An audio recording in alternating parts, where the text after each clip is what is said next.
Bank job preparation में एक बहुत बड़ा मिथ है जिसको कहा जाता है कि बैंक जॉब में वर्क लाइफ बैलेंस नहीं है। आज हम इसी बात को समझेंगे कि कौन कौन सी वो पोस्ट हैं जिसमें वर्क लाइफ बैलेंस नहीं होता है और कौन कौन सी वो पोस्ट हैं जिसमें आपको बढ़िया वर्क लाइफ बैलेंस देखने को मिलता है। तो पूरा वीडियो को देखेंगे तो आपको सारी चीज़ें अच्छे समझ में आएंगी। हेलो, मेरा नाम है चंद्रहास, स्टडी स्मार्ट में आपका स्वागत है। तो बैंकिंग की तैयारी आप करते हैं और बैंक की तैयारी करने में बहुत तरह के एग्जाम्स होते हैं। SBI PO clerk, IBPS PO clerk, फिर आईबीपीएस आरआरबी पीओ क्लर्क, ऐसे बहुत तरह के एग्जाम हैं। लेकिन सबका जो वर्क कल्चर है वो डिफरेंट है। अगर मैं सबसे पहले बात करूं आपसे कि कौन सी वो पोस्ट हैं जहां पर वर्क लाइफ बैलेंस थोड़ा सा बिगड़ा हुआ है, वो होती हैं आईबीपीएस पीओ के थ्रू जो भी पोस्ट हैं, एसबीआई पीओ की जो पोस्ट हैं। यहाँ पे आपको बढ़िया सैलरी मिलेगी, आपको एक्सपोजर अच्छा मिलता है, लेकिन आप एक ऑफिसर हैं। ऑफिसर होने के नाते जिम्मेदारियां आपके ऊपर रहती हैं, बैंक का कार्यभार रहता है और आगे चल करके आप स्केल 2-3 बनते हैं तो और जिम्मेदारियां बढ़ती जाती हैं, बैंक मैनेजर बनेंगे। तो ऐसे में जब जिम्मेदारी आपके ऊपर ज़्यादा रहती है तो आपका जो वर्क लाइफ बैलेंस है वो बिगड़ा रहता है। 9 to 5 वाली जॉब नहीं होती है।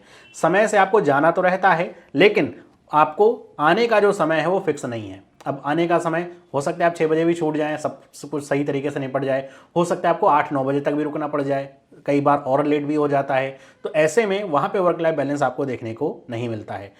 दूसरी पोजीशंस ऐसी हैं जैसे आईबीपीएस आरआरबी पीओ और आईबीपीएस क्लर्क या IBPS RRB clerk, SBI clerk, clerk की लेवल की जो भी पोजीशंस हैं वहाँ पर जो जिम्मेदारी वाला काम है रहता तो है, लेकिन वो ऑफिसर लेवल की जिम्मेदारियाँ नहीं होती हैं।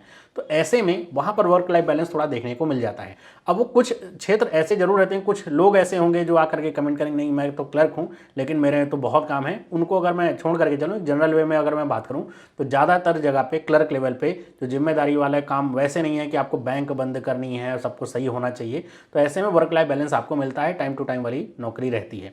और अगर मैं बात करूँ आईबीपीएस आरआरबी पीओ की, है तो पीओ की नौकरी, लेकिन फिर भी आपको बढ़िया वर्क लाइफ बैलेंस देखने को मिलता है। इसीलिए कई बार ऐसा भी होता है कि आईबीपीएस पीओ के थ्रू जो बच्चे गए हैं आरआरबी पीओ के थ्रू गए हैं, आईबीपीएस पीओ वालों को सैलरी ज़्यादा थोड़ी सी मिलती है आरआरबी पीओ से, लेकिन ऐसे में आरआरबी पीओ वाले जल्दी घर आ जाते हैं, 6 बजे आ जाएंगे घर और उनके पास पूरा समय रहता है।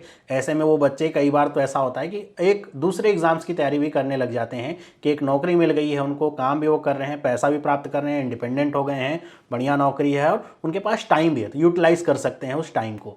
तो अगर आप बैंक की प्रिपरेशन करें तो ऐसा नहीं कि सारी आप बैंक में चले गए, आपको नौकरी मिल गई तो बस आपसे अब रगड़ा लगवाया जाएगा कि आप 9 बजे पहुंच जाएं, ना आ जाएंगे और फिर 12 बजे तक आपको घिसा जाएगा, ऐसा नहीं है।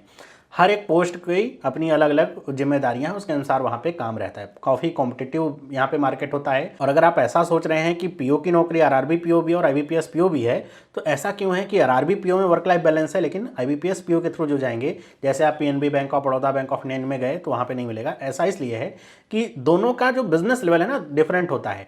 अगर एक ब्रांच आपकी पीएनबी की है, उसका एक ब्रांच का जो बिजनेस होगा काफ़ी ज़्यादा होगा, वहीं आरआरबी पीओ की ब्रांच है तो उसका जो बिजनेस होगा काफ़ी कम होता है। तो ऐसे में जब कम बिजनेस रहेगा और कंपटीशन भी वैसे ही रहता है तो वहाँ पे थोड़ा सा आराम मिल जाता है काम के लिहाज से या कस्टमर या बिजनेस के लिहाज से देखें तो ऐसे अगर आप जाएं बैंक में, तो अगर आपको ये लगता है कि नहीं मेरे को तो आराम की नौकरी चाहिए, ज़्यादा काम ना करना पड़े, टाइम टू टाइम आऊँ जाऊँ घर पे, पैसा भी मिले, तो ऐसे में आप आईबीपीएस आरआरबी की पोस्ट फिल करिए। अपने ही राज्य में रहेंगे, जिस राज्य में नौकरी लगी उससे बाहर नहीं जाना पड़ेगा।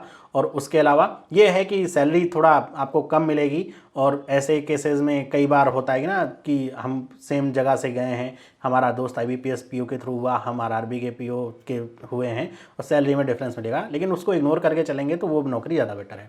लेकिन अगर आप ये चाहते हैं कि आपको सैलरी अच्छी मिले, पर्क्स अच्छे मिले, एक्सपोजर आपका अच्छा रहे और आपको प्रमोशंस के काफ़ी अच्छे चांसेस मिलें, आप बहुत आगे तक जाएं, तो आप आईबीपीएस पीओ के थ्रू जाएं। लेकिन वहाँ पे वर्क लाइफ बैलेंस शुरुआत की जो स्केल्स हैं 1 2 3 वहाँ पे तो आपको थोड़ा कम देखने को मिलेगा और ऐसे में कई बार बच्चे झल्ला जाते हैं। तो ऐसा नहीं है कि बैंक की नौकरी है तो सब जगह सेम ही तरह है, सब पोस्ट अपनी जगह है। ऐसे मैंने कई लोग देखे हैं जो क्लर्क के थ्रू भर्ती होते हैं और क्लर्क से ही रिटायर होते हैं, क्योंकि वो चाहते ही नहीं उनको प्रमोट किया जाए। प्रमोशन का चांस जब होता है कि आपको भरते ही नहीं है प्रमोट, अगर ईयर के हिसाब से कर दिया गया कि 15-20 साल नौकरी कर ली अब तो प्रमोट करके स्केल 1 कर देंगे, तो प्रमोशन लेते भी नहीं है। रीज़न यही होता है कि जैसे प्रमोशन लेंगे ट्रांसफ़र भी हो जाएगा, दूसरी बात ये है कि फिर जिम्मेदारी वाला काम ज़्यादा बढ़ जाएगा, तो ऐसे में फिर वो लोग प्रमोशन ही नहीं लेते हैं। तो वो सबके ऊपर डिपेंड करता है आप कैसी नौकरी या किस तरीके से नौकरी करना चाहते हैं। तो आई होप ये डाउट क्लियर हो गया होगा आपके मन में कि बैंक में वर्क लाइफ बैलेंस नहीं है, ऐसा भी नहीं है। है। सब पोस्टों में अपनी अलग अलग पोजीशंस, जिम्मेदारी हैं, सबके अपने बिजनेस मॉडल अलग है, बिजनेस करने का तरीका अलग है और उसी के अनुसार वर्क लाइफ बैलेंस कर्मचारियों में भी आता है। तो बेटर ये है कि तैयारी आप अपने उसी अनुसार करें। अगर आपको चाहिए केवल सरकारी ही नौकरी मिल जाए तो आप कोई भी तैयारी करिए, कोई मतलब नहीं रहता। कुछ लोगों के मन में ऐसा डाउट रहता है तो मैंने वीडियो बनाया। बाकी और इस तरह के जो डाउट हैं बैंक की नौकरी को लेकर के, एसएससी की नौकरी को लेकर के, तो कमेंट करके नीचे बताइएगा। वीडियो अगर अच्छी लगी तो वीडियो को लाइक करिए, अपने दोस्तों के साथ शेयर करिए। मिलते हैं अगली वीडियो में।